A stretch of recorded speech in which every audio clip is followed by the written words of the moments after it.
Hello दोस्तों, मैं हूं विजेश गुज्जर और आप देख रहे हैं हमारे यूट्यूब चैनल गुज्जर कोचिंग्स। तो आज हम पढ़ने वाले हैं हमारा चैप्टर नंबर 4 जिसका नाम है कार्बन और उसके यौगिक। तो शुरू करने से पहले मैं आपको एक बात बता देना चाह रहा हूं कि आज मैं बैठा था तो मेरे दिमाग में एक सवाल आया कि जब मैं रोज़ आपको पढ़ा रहा हूं तो आपके मन में भी सवाल आता होगा कि भाई मैं पढ़ा रहा हूँ तो मैंने क्या किया है, मैंने 10th में कितने परसेंटेज बनाए या 12th में कितने बनाए हैं। तो मैं आपको बताऊंगा ये पूरे डिटेल में। तो ये जो बातें हैं हम एक दिन लाइव क्लास रखेंगे जिसमें आपको मैं टोटल बताऊंगा कि मेरे 10th में कितने परसेंटेज थे, 12th में कितने परसेंटेज थे और मैं अभी क्या कर रहा हूँ, और उसमें आपके करियर से भी रिलेटेड बातें होगी कि आप अभी 10th में हैं तो आपका जो बहुत ही टर्निंग पॉइंट आने वाला 11th में आपको अपना स्ट्रीम जो है एकदम ध्यान से चुनना होगा जिससे आपको आगे प्रॉब्लम नहीं हो। हम एकदम डिटेल से बात करेंगे, ठीक है ना। तो उसके लिए आपको थोड़े दिन का इंतजार करना होगा कि जब मेरे 1000 सब्सक्राइबर पूरे हो जाएंगे तो उस दिन हम एकदम खुली बात करेंगे, ठीक है। आप हमसे मेरे से क्वेश्चन करना, मैं आपका टोटली आपको जवाब दूंगा, ठीक है। तो आपको मैं शॉर्ट में अपने बारे में ये बता देना चाह रहा हूँ कि मैंने 12th में टॉप की है पूरी स्कूल में और वो भी साइंस स्ट्रीम से, ठीक है ना। तो मैं आशा करूँगा कि आप जल्द से जल्द मेरे से बात करेंगे और 1000 सब्सक्राइबर पूरे होना कोई बड़ी बात नहीं है। यदि जो भी मेरा वीडियो देख रहा है यदि वो सब्सक्राइब कर देना तो बहुत ही कम समय में जो है हम 1000 सब्सक्राइबर पूरे करके जो है हम बात कर सकते हैं, ठीक है। यदि आपका कोई क्वेश्चन हो तो आप कमेंट बॉक्स में ज़रूर कर सकते हैं। तो चलिए आज की क्लास स्टार्ट करें। तो सबसे पहले मैंने आपके लिए एक जो टेबल दिखाई है, ये आरबीएससी ने जो है आपका सिलेबस जारी किया है कि भाई कौन से चैप्टर से जो है कितने नंबर का होगा। तो आप देख सकते हैं हमने जो 4th चैप्टर पढ़ रहे हैं ये 6 नंबर का है और ये जो है बहुत ही इम्पोर्टेंट चैप्टर है, ठीक है। तो आप इसे ध्यान से पढ़ेंगे और सिलेबस का इसका स्क्रीनशॉट ले लीजिएगा कि भाई कौन सा जो है चैप्टर कितने नंबर का है, ठीक है। और इसका सिलेबस भी टोटली जो है आरबीएससी ने जारी कर दिया है कि भाई कौन सा टॉपिक आने वाला है, ये सब डिटेल में बताया गया है, ठीक है ना। तो मैं आपके लिए ऐसे ही जो है कंप्लीट जानकारी देता रहूँगा आपको समय समय पर। वो कहते हैं ना कि यदि एक बार आपका हाथ पकड़ लिया तो आपको जब तक आपका एकदम अच्छा रिजल्ट नहीं हो जाए तब तक हम निरंतर प्रयास करते रहेंगे और हर यथासंभव आपकी मैं मदद करूंगा। आप कमेंट बॉक्स में जो भी आपका सवाल हो आप जरूर बेझिझक कीजिए, मैं आपका तुरंत आपको जो है वो जवाब देने का प्रयास करूंगा, ठीक है ना। तो एक बहुत ही फेमस डायलॉग है ना कि साला जब तक तोड़ेंगे नहीं तब तक छोड़ेंगे नहीं, ठीक है ना। तो हमने भी वही अपना एक लक्ष्य बना लिया है कि जब तक आपको एकदम अच्छे से जो है 10th आपकी नहीं करवा देंगे तब तक हम रुकने वाले नहीं हैं, ठीक है ना। तो चलिए बिना टाइम वेस्ट किए अपना चैप्टर स्टार्ट करें। तो सबसे पहला पॉइंट आता है कार्बन यौगिकों के रासायनिक गुणधर्म। कौन से गुणधर्म? रासायनिक गुणधर्म के भाई कार्बन के जो यौगिक होते हैं वो रासायनिक अभिक्रिया कैसे करते हैं तो उसके बारे में देखते हैं। तो सबसे पहला पॉइंट आता है दहन। क्या आता है? दहन। दहन मतलब जलना, कि यदि कार्बन यौगिकों को हम जलाते हैं तो क्या होता है। तो आप देख सकते हैं ये मीथेन है, कार्बन का यौगिक है, इसमें कार्बन आ रहा है मतलब कार्बन का यौगिक है ये, ठीक है। तो मीथेन को जब हम ऑक्सीजन की उपस्थिति में जलाते हैं तो कार्बन डाइऑक्साइड का निर्माण होता है, प्लस जल का निर्माण होता है, प्लस ऊष्मा मुक्त होती है और प्रकाश भी निर्मित होता है, ठीक है। देखा आपने, जब कार्बन यौगिक को हमने जलाया तो कार्बन डाइऑक्साइड मुक्त हुई। जैसे आपने देखा होगा यदि हमारे चूल्हों पर रोटी बनती है तो उसमें कौन सी गैस भरी होती है, तो उसमें भी कार्बन डाइऑक्साइड गैस ही भरी होती है क्योंकि उसमें कार्बन का दहन होता है। तो जब भी कार्बन का दहन होगा उसमें कार्बन डाइऑक्साइड गैस मुक्त होगी, ठीक है ना। इसलिए हमारी रोटी में भी कार्बन डाइऑक्साइड गैस भरी होती है, ठीक है ना। तो कार्बन तथा उसके यौगिक ईंधन के रूप में इस्तेमाल किए जाते हैं क्योंकि दहन पर प्रचुर मात्रा में ऊष्मा और प्रकाश मुक्त करते हैं। मतलब कार्बन का एक बहुत बड़ा उपयोग क्या है कि कार्बन और उसके यौगिकों को हम जो है ईंधन के रूप में प्रयोग करते हैं। मतलब लकड़ी को हम चूल्हे में जलाने के लिए उपयोग में लेते हैं, कोयले से हम आग जलाते हैं तो ईंधन है ना, तो उसमें ईंधन में प्रयोग करते हैं, सबसे बड़ा उसका उपयोग है, ठीक है। दूसरा पॉइंट आता है संतृप्त हाइड्रोकार्बन वायु की उपस्थिति में जलने पर नीली स्वच्छ ज्वाला उत्पन्न करते हैं। यदि हम संतृप्त हाइड्रोकार्बन, आपको पहले ही बताया संतृप्त हाइड्रोकार्बन क्या होते हैं कि भाई कार्बन और हाइड्रोजन के बीच में यदि कार्बन कार्बन या इनके बीच में यदि सिंगल बॉन्ड है तो वो संतृप्त हाइड्रोकार्बन होगा, और यदि उसको वायु में यदि हम जलाते हैं तो एकदम नीली और स्वच्छ ज्वाला उत्पन्न करता है, ठीक है ना। जैसे आपने देखा होगा हमारे जो गैस स्टोव, जो हमारा ये गैस का जो स्टोव होता है वो एकदम जो है नीली ज्वाला उत्पन्न करता है। क्यों करता है कि वो संतृप्त हाइड्रोकार्बन होता है, उसमें वायु की उपस्थिति में जलता है। आपने देखा होगा हमारे गैस जो होता है, गैस के जो पाइप होती है ना, उसमें एक छेद होता है जिससे ऑक्सीजन बराबर मात्रा में पहुंच सके। यदि बराबर ऑक्सीजन में यदि कोई पदार्थ जलता है ना तो वो अच्छे से जलता है, ठीक है ना। अब आता है अगला पॉइंट, असंतृप्त हाइड्रोकार्बन दहन करने पर धुएं वाली पीली ज्वाला उत्पन्न करते हैं, क्योंकि असंतृप्त हाइड्रोकार्बन में कार्बन की प्रतिशत मात्रा संतृप्त हाइड्रोकार्बन से अधिक होती है और वायु की उपस्थिति में कार्बन का पूर्ण उपचयन नहीं हो पाता। जब असंतृप्त हाइड्रोकार्बन को यदि हम जलाते हैं ना तो एकदम धुआं निकलता है और पीली ज्वाला उत्पन्न करते हैं, ठीक है ना। हम चूल्हे में लकड़ी जलाते हैं, एकदम पीली पीली ज्वाला उत्पन्न होती है और बहुत ज़्यादा धुआं भी निकलता है। तो क्यों निकलता है कि उसमें कार्बन की मात्रा बहुत ज़्यादा होती है और वायु की उपस्थिति में कार्बन का पूर्ण उपचयन नहीं होता, मतलब पूरी तरह से कार्बन में जो है ऑक्सीजन नहीं मिल पाती। जितने अच्छे से ऑक्सीजन मिलेगी किसी पदार्थ के अंदर जलने पर तो वो बहुत ही अच्छे से जलेगा और बहुत ही कम धुआं निकलेगा, ठीक है ना। तो चलिए आगे बढ़ते हैं। अब आता है ऑक्सीकरण। क्या आता है? ऑक्सीकरण। ऑक्सीकरण मतलब ऑक्सीजन का जुड़ना, ठीक है ना। तो क्षारीय पोटेशियम परमैंगनेट KMnO4 या अम्लीय पोटेशियम डाइक्रोमेट K2Cr2O7 की उपस्थिति में अल्कोहल कार्बोक्सिलिक अम्ल में परिवर्तित होते हैं। मान लो हमने कोई क्षारीय पोटेशियम परमैंगनेट मतलब KMnO4 और K2Cr2O7 की उपस्थिति में यदि हमने एथेनॉल की अभिक्रिया करवाई तो उससे एथेनॉल से क्या बन जाएगा? एथेनोइक अम्ल बन जाएगा, क्योंकि इसमें एक ऑक्सीजन जुड़ रही है, ठीक है ना। तो ये बात ध्यान रखना कि एथेनॉल की अभिक्रिया जो है KMnO4 या K2Cr2O7 के साथ कराने पर क्या बनता है? एथेनोइक अम्ल बनता है, ठीक है ना। ये दोनों आपको फॉर्मूले याद कर लेना है सूत्र कि पोटेशियम परमैंगनेट का फॉर्मूला होता है KMnO4 और पोटेशियम डाइक्रोमेट का होता है K2Cr2O7, ठीक है। अब आता है संकलन अभिक्रिया मतलब हाइड्रोजनीकरण, हाइड्रोजन का जुड़ना, ठीक है। तो ये देख सकते हो आप C डबल बॉन्ड C यहाँ RR जो लिखे हुए ना, RR का मतलब होता है यहाँ पे कितने भी कार्बन की लंबी चेन हो सकती है, कितने भी कार्बन हो सकते हैं 100 150 वगैरह, ठीक है ना। तो ये लंबी कार्बन की चेन है यहाँ पे, ठीक है। तो जब C डबल बॉन्ड C मतलब कार्बन ये क्या है? एल्कीन है। क्या है? एल्कीन, ठीक है। तो एल्कीन की अभिक्रिया निकल या पैलेडियम, ठीक है, की उपस्थिति में करवाते हैं तो संतृप्त हाइड्रोकार्बन मिलता है। मतलब सब सिंगल बॉन्ड हो गए, ठीक है ना। डबल बॉन्ड थे, सिंगल बॉन्ड हो गए। तो इस किसकी उपस्थिति में हो रही है अभिक्रिया? तो निकल और पैलेडियम, हाइड्रोजनीकरण अभिक्रिया में निकल और पैलेडियम का उपयोग करते हैं, जिससे असंतृप्त हाइड्रोकार्बन जो है संतृप्त हाइड्रोकार्बन में चेंज हो जाता है, ठीक है ना। तो पैलेडियम या निकेल जैसे उत्प्रेरकों की उपस्थिति में असंतृप्त हाइड्रोकार्बन मतलब डबल बॉन्ड या ट्रिपल बॉन्ड वाले हाइड्रोकार्बन हाइड्रोजन जोड़कर संतृप्त हाइड्रोकार्बन मतलब सिंगल बॉन्ड वाले हाइड्रोकार्बन बना देते हैं, ठीक है ना।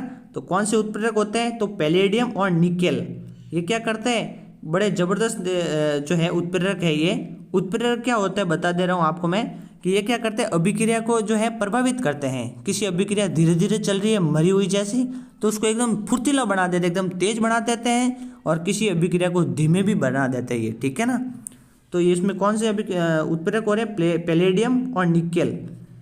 अगला पॉइंट आता है वनस्पति तेलों से वनस्पति घी का निर्माण इस विधि द्वारा किया जाता है। जो हमारा डालडा घी होता है वो किससे? वनस्पति तेल में यदि हम निकल और पैलेडियम उत्प्रेरक के रूप में प्रयोग करते हैं, रासायनिक अभिक्रिया करवाते हैं तो हमारा डालडा घी वनस्पति घी जो है उसका निर्माण होता है। यदि आपको पूछ लिया जाए कि वनस्पति तेल से वनस्पति घी का निर्माण कौन सी विधि द्वारा होता है तो आपको बताना है हाइड्रोजनीकरण, ठीक है। और पूछ ले जाए कौन से उत्प्रेरक प्रयुक्त होते हैं, तो आपको बताना है निकल और पैलेडियम। ठीक है, तो चलिए आगे बढ़ते हैं। अब आता है प्रतिस्थापन अभिक्रिया।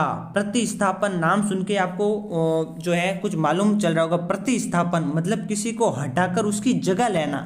प्रतिस्थापन का सीधा सा अर्थ क्या है, किसी को हटाकर उसकी जगह लेना। तो वह अभिक्रिया जिसमें कोई परमाणु किसी यौगिक के परमाणु को प्रतिस्थापित कर मतलब हटाकर स्वयं उसकी जगह ले ले, तो इसे प्रतिस्थापन अभिक्रिया कहते हैं। मतलब कोई परमाणु होगा, वो क्या करेगा, किसी यौगिक के परमाणु को हटाएगा और खुद उसकी जगह ले लेगा। ठीक है ना, तो देखते हैं कि जैसे CH4 है, ठीक है, मीथेन है और यहाँ पे क्लोरीन है। तो क्लोरीन होती है बड़ी नालायक झगड़ालू प्रकृति की, ये हर किसी से झगड़ा करके उसको भगा देती है और खुद वहाँ पे बैठ जाती है। तो मीथेन की जब हमने क्लोरीन के साथ अभिक्रिया करवाई और वो भी सूर्य के प्रकाश की उपस्थिति में, तो क्या हुआ कि मीथेन CH3 प्लस हाइड्रोजन को यहाँ से बाहर निकाल दिया और क्लोरीन यहाँ पे बैठ गई और एक क्लोरीन जो है हाइड्रोजन के साथ जुड़ गई। तो ये कौन सी अभिक्रिया का उदाहरण है, तो ये प्रतिस्थापन अभिक्रिया का उदाहरण है। ठीक है, तो चलिए आगे बढ़े। तो चलिए आगे बढ़ते हैं जल्दी से। तो हम आगे आ चुके हैं। अब आता है कुछ महत्वपूर्ण कार्बन यौगिक, कि भाई कुछ कोई इंपॉर्टेंट कार्बन यौगिक के बारे में हमें बताना चाह रहे हैं। तो कौन कौन से है, एक एथेनॉल है, ये भी महत्वपूर्ण है, और एक एथेनोइक अम्ल है। इन दोनों के बारे में जो हम डिटेल में पढ़ रहे हैं। तो सबसे पहला आता है एथेनॉल के भौतिक गुणधर्म। अब आप कहोगे भौतिक गुणधर्म क्या हो, तो किसी भी वस्तु के बाहरी जो बाहरी लक्षण होते हैं ना, उन्हें हम भौतिक गुणधर्म के रूप में जानते हैं। जैसे किसी आदमी के भौतिक गुणधर्म पूछे जाए ना, तो क्या होगा कि भाई आदमी लंबा है, बौना है, टेढ़ा है, ये सब उसके भौतिक गुणधर्म होते हैं। और रासायनिक गुणधर्म क्या होते हैं कि उसके अंदर क्या हो रहा है, वो सब रासायनिक गुणधर्म के अंतर्गत आते हैं। ठीक है ना। सबसे पहला पॉइंट आता है एथेनॉल जो होता है वो रंगहीन होता है, रंगहीन, गंध और जलने वाला स्वाद। ठीक है ना, रंगीन होता है और उसकी गंध कैसी होती है, जलने गंध होती है उसकी, और जलने वाला उसका स्वाद होता है। मतलब एकदम कोई भी पदार्थ जलने पर कैसे स्वाद आता है, वैसा ये होता है। ठीक है ना। और अगला पॉइंट आता है जल में घुलनशील, मतलब ये एथेनॉल जो है जल में पूरी तरह से घुल जाता है। ठीक है। अगला पॉइंट आता है वाष्पशील होता है एथेनॉल, मतलब इसको बहुत ज़्यादा गर्म करे तो ये वाष्प बन के उड़ जाएगा, और इसका क्वथनांक कितना होता है 351 के। ठीक है, मतलब के मतलब केल्विन, 351 केल्विन होता है। और उदासीन प्रकृति, मतलब न तो ये अम्लीय होता है और न ये क्षारीय होता है, ये कैसा होता है, एकदम उदासीन प्रकृति का होता है। ठीक है। अब आता है रासायनिक गुणधर्म, मतलब ये रासायनिक अभिक्रिया कैसे करता है एथेनॉल। तो सोडियम रासायनिक अभिक्रिया करके जो है, सोडियम जो है एथेनॉल के साथ रासायनिक अभिक्रिया करके क्या बनाता है, सोडियम एथॉक्साइड। सोडियम एथॉक्साइड का फॉर्मूला क्या है, तो CH3CH2ONA। ठीक है ना। अब आप कहोगे आगे 2 भी लगा हुआ है, तो 2 इसको बैलेंस करने के लिए लिखा है। ठीक है ना, इसका फॉर्मूला क्या है, CH3CH2ONA। वैसे ये अगला जो हाइड्रोजन गैस मुक्त हो रही है। ठीक है। तो हाइड्रोजन गैस की उत्पत्ति से एथेनॉल की जांच इस अभिक्रिया द्वारा की जा रही है। मतलब हाइड्रोजन गैस निकल रही है ना, तो इससे पता चल रहा है कि भाई ये इसमें क्या प्रयुक्त हो रहा है, इसमें एथेनॉल प्रयुक्त हो रहा है। ठीक है। दूसरा पॉइंट आता है निर्जलीकरण। जहाँ पे भी निर्जलीकरण की बात आती है तो आपको समझ लेना है कि उस पदार्थ में से हमको वाटर बाहर निकालना है, मतलब पानी बाहर निकालना है, पानी से मुक्त करना है उसको। तो एथेनॉल को पानी से मुक्त करने के लिए क्या किया जाता है कि गर्म सांद्र जो सल्फ्यूरिक अम्ल होता है H2SO4, उसकी क्रिया करवाई जाती है एथेनॉल के साथ। तो क्या बनता है CH2 डबल बॉन्ड CH2, मतलब एथीन बनता है प्लस वाटर बाहर निकल जाता है। ठीक है। अब आता है एथेनोइक अम्ल। क्या होता है एथेनोइक अम्ल, जिसको हम एसिटिक एसिड भी बोलते हैं, एसिटिक अम्ल भी बोलते हैं। उसके भौतिक गुणधर्म क्या क्या है तो देखते हैं। तो सबसे पहला पॉइंट है रंगहीन द्रव। ये कैसा है, रंगहीन है, मतलब इसका कोई कलर नहीं है, ये द्रव है, द्रव्य अवस्था में पाया जाता है। और स्वाद में कैसा होता है, खट्टा, इसका स्वाद खट्टा होता है और सिरके जैसी इसकी गंध आती है। सिरका जो है हम अचार में प्रयोग करते हैं, ठीक है ना, तो इसकी सिरके जैसी गंध आती है, किसकी? एथेनोइक अम्ल की। इसका क्वथनांक कितना होता है? 391 केल्विन होता है। और ये जो है शुद्ध एथेनोइक अम्ल जो होता है वो शीतलन करने पर, मतलब ठंडा करने पर बर्फ की तरह जम जाता है, इसलिए इसे ग्लेशियल एसिटिक एसिड कहते हैं। यदि आपको पूछ लिया जाए कि ग्लेशियल एसिटिक एसिड किसे कहते हैं, तो आपको बोलना है शुद्ध एथेनोइक अम्ल को जो है ग्लेशियल एसिटिक एसिड बोलते हैं। तो क्यों बोलते हैं? क्योंकि शुद्ध एथेनोइक अम्ल को जो है यदि हम ठंडा करें तो वो बर्फ की तरह जम जाता है, ठीक है, इसलिए इसको क्या बोलते हैं? ग्लेशियल एसिटिक अम्ल, ठीक है ना, ये बात आप ध्यान रखेंगे। अब आता है रासायनिक गुणधर्म, ठीक है ना, किसके? एथेनोइक अम्ल के। तो रासायनिक गुणधर्म क्या है? तो एथेनोइक अम्ल को जो है हम एथेनॉल के साथ अभिक्रिया करवाते हैं, किसकी उपस्थिति में? सल्फ्यूरिक अम्ल की उपस्थिति में, H2SO4 की उपस्थिति में। तो जो है CH3COO CH2CH3 बनता है, मतलब एस्टर का निर्माण होता है। अब आप कहोगे एस्टर क्या होता है? तो यदि ROR कहीं पे भी लिखा हुआ है ROR, ठीक है, R क्या होता है? मतलब यहाँ पे कितने भी कार्बन हो सकते हैं, ये देख सकते हो आप, यहाँ पे C, ये 2 C है और इस पे एक ऑक्सीजन जुड़ी हुई है, ये बीच में एक ऑक्सीजन है और यहाँ पे वापस C और C, मतलब ये R है, ठीक है, यहाँ पे O है और यहाँ वापस क्या है? R है।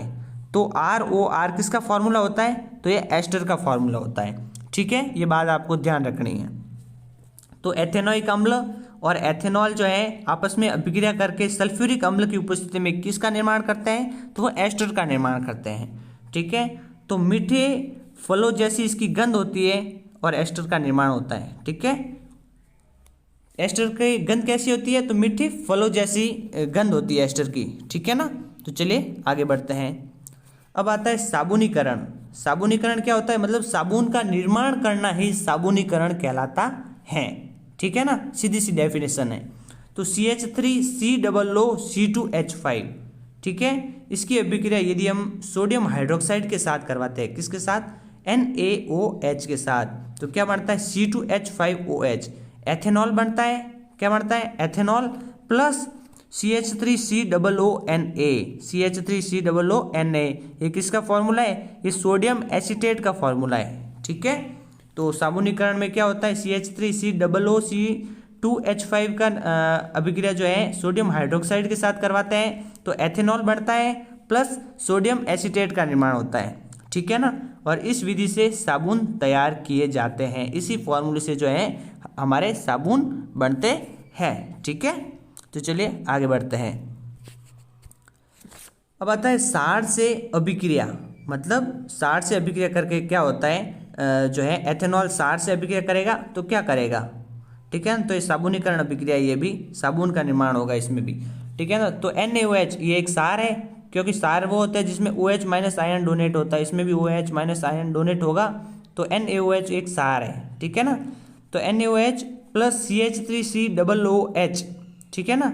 एथेनॉल जो है एथेनोइक अम्ल जो है सोडियम हाइड्रोक्साइड के साथ अभिक्रिया करके जो है सोडियम एसीटेट का निर्माण करता है, प्लस जल भी बाहर निकलता है, ठीक है। तो अगला पॉइंट है कार्बोनेट तथा हाइड्रोजन कार्बोनेट से अभिक्रिया। मतलब एथेनोइक अम्ल जो है, एथेनोइक अम्ल सोडियम कार्बोनेट और सोडियम बाइकार्बोनेट के साथ अभिक्रिया करके क्या घुल खिलाता है वो देखते हैं। तो एथेनोइक अम्ल जो है सोडियम कार्बोनेट के साथ अभिक्रिया करके क्या करता है? सोडियम एसीटेट का निर्माण करता है, जल बनता है, प्लस कार्बन डाइऑक्साइड बनती है, ठीक है। और एथेनोइक अम्ल जो है सोडियम बाइकार्बोनेट का सूत्र याद कर लेना, NaHCO3, सोडियम कार्बोनेट Na2CO3 और सोडियम बाई मतलब H, जहाँ पे बाई होता है वहाँ पे H लगा देना है। तो सोडियम मतलब Na, बाई मतलब H और कार्बोनेट मतलब CO3, तो NaHCO3 सोडियम बाई कार्बोनेट। जब एथेनोइक अम्ल की अभिक्रिया सोडियम बाई कार्बोनेट से करवाएंगे तो सोडियम एसीटेट बनेगा, इसमें भी जल का निर्माण हो रहा है, प्लस कार्बन डाइऑक्साइड भी बन रही है, ठीक है। अब आता है साबुन और अपमार्जक। साबुन तो आप सबको पता है, अपमार्जक क्या होता है? तो अपमार्जक वो जो हम यूज करते हैं ना, निरमा पाउडर वगैरह, सर्फ एक्सल, डिटर्जेंट को ही हम अपमार्जक बोलते हैं, ठीक है ना। तो साबुन लंबी श्रृंखला वाले कार्बोक्सिलिक अम्लों के सोडियम पोटेशियम लवण होते हैं। साबुन जो है लंबी श्रृंखला वाले कार्बन की बहुत लंबी चैन होती है, उसमें यदि सोडियम जुड़ा हुआ होगा, मतलब कार्बन की चैन में ये देख लो यहाँ पे पीछे सोडियम जुड़ा होगा, तो समझ लो ये कपड़े धोने का साबुन होगा। और यहाँ पे पोटेशियम मतलब के होगा, तो समझ लो ये किसका साबुन होगा, नहाने का साबुन, ठीक है ना। तो उदाहरण के तौर पर C17H35COONA, तो ये साबुन का फॉर्मूला है, ठीक है ना। ये आपको याद कर लेना है। सोडियम स्टीयरेट बोलते हैं इसको, क्या बोलते हैं, सोडियम स्टीयरेट, ठीक है ना। तो ये याद कर लेना साबुन का फॉर्मूला, ठीक है। दूसरा पॉइंट है साबुन केवल मृदु जल में सफाई किया करते हैं। जो साबुन होता है वो सॉफ्ट जल में सफाई करता है, मतलब यदि आप समुद्र के पानी में यदि साबुन से कपड़े धोंगे ना, तो साबुन वो काम ही नहीं करेगा, झाग ही नहीं बढ़ेंगे, ठीक है ना, क्योंकि ये केवल सॉफ्ट जल में ही सफाई करता है, ठीक है। अगला पॉइंट है अपमार्जक लंबी श्रृंखला वाले कार्बोक्सिलिक अम्लों के अमोनियम या सल्फोनेट लवण होते हैं। जो डिटर्जेंट पाउडर होता है उसमें कार्बोक्सिलिक अम्लों के कौन से लवण होते हैं, अमोनियम मतलब NH4 और सल्फोनेट मतलब SO4, ठीक है, ये वाले लवण होते हैं। और अपमार्जक कठोर एवं मृदु जल में सफाई किया करते हैं। जो अपमार्जक डिटर्जेंट होते हैं वो कठोर जल में भी काम करेंगे और जो सॉफ्ट जल होगा उसमें भी काम करेंगे, ठीक है। एक बात ध्यान से सुन लीजिएगा, इन पॉइंटों को आप अच्छे से जो है पूछा जाता है साबुन और अपमार्जक में अंतर बताओ, तो आपको जो है ये वाले चारों पॉइंट बताने हैं, ठीक है। तो चलिए आगे बढ़ते हैं। अब आता है साबुन अणु में क्या क्या होता है देखते हैं। तो जल रागी शिरा, एक होता है जल रागी शिरा और एक होता है जल विरागी शिरा। क्या होता है, एक होता है जल रागी शिरा और एक होता है जल विरागी शिरा। जल रागी शिरा वो होगा जो जल के साथ घुल जाएगा, ठीक है, एक शिरा होगा जो जल के साथ घुल जाएगा और जल विरागी शिरा जो जल के साथ नहीं घुलेगा, ठीक है। आप यहाँ देख सकते हो एक सिर दिख रहा है आपको गोल गोल, ये तो होता है जल रागी शिरा, मतलब ये जल के साथ घुलता है। और एक पूंछ दिख रही है, ये जल विरागी शिरा है, मतलब ये जल के साथ नहीं घुलती, ठीक है ना। तो चलिए आगे बढ़ते हैं और इसकी संरचना देखते हैं। अब आता है कि भाई साबुन अणु की संरचना कैसी होती है, ठीक है ना। तो साबुन की सफाई प्रक्रिया कैसी होती है। तो मैल तेलीय होते हैं, जो मैल होते हैं वो एकदम तेलीय प्रकृति के होते हैं। और जल विरागी शिरा तेल में घुल जाता है। जो जल विरागी शिरा होता है मतलब जो जल के साथ नहीं घुलता वो तेल के साथ घुलता है। और जल रागी शिरा चारों तरफ से पानी से घिर जाता है, मतलब पानी में घुल जाता है। इससे मिसेली संरचना बन जाती है, इससे मिसेल का निर्माण हो जाता है, ठीक है। तो चलिए इसकी संरचना देखें। तो ये देख सकते हो आप, Na हो रहा है, Na+Na-, ठीक है ना। तो ये सिर वाला है, ये जल के साथ घुल जाते हैं। ये पूंछ जो क्या करती है, ये तेल को जो है इस जो मैल दिख रहा है ये इसको उखाड़ लेती है। ये वाला सिरा इसको थोड़ा देख लेते हैं हम कि ये वाला जो सिरा होगा वो इसको यहाँ से ले लेगा, ये वाला इसको ले लेगा यहाँ से, और ऐसे ऐसे करके जो है थोड़ा थोड़ा पार्ट ये सब लेके चले जाएंगे और यहाँ पे कुछ भी नहीं बचेगा, ठीक है ना। और इससे क्या हो जाएगा होगा कि वो जो मैल होगा वो पूरा क्या होगा, साफ हो जाएगा, ठीक है ना। तो साबुन का मिसेल मैल को पानी में घुलाने में मदद करता है। जो साबुन का मिसेल होता है वो मैल को पानी में घुला देता है और कपड़े साफ हो जाते हैं, ठीक है ना। वो और झाग का निर्माण हो जाता है जिससे कपड़े एकदम कैसे हो जाते हैं, क्लीन हो जाते हैं, ठीक है ना। तो इसी के साथ हमारे ये चैप्टर पूरा हुआ। तो आई होप आपको ये पूरा चैप्टर कंप्लीटली समझ में आ गया होगा। तो अगला चैप्टर हम बहुत जल्द जो है पढ़ेंगे, ठीक है ना। तो ये कुछ बच्चे के मेरे पास कमेंट आ रहे हैं कि हमें नोट्स नहीं मिल रहे हैं। तो जो भी इस वीडियो में आपको जो लिखा हुआ मिला है वो सब नोट्स ही है और ये बहुत ही सटीक नोट्स है, बहुत ही आसान भाषा में लिखे गए हैं, ठीक है ना। तो आप इन्हें जो है अपने कॉपी में नोट कर लें और इन्हें आप याद कर सकते हैं, ठीक है। और किसी भी प्रॉब्लम के लिए आप कमेंट कर सकते हैं, ठीक है। Thank you, bye bye.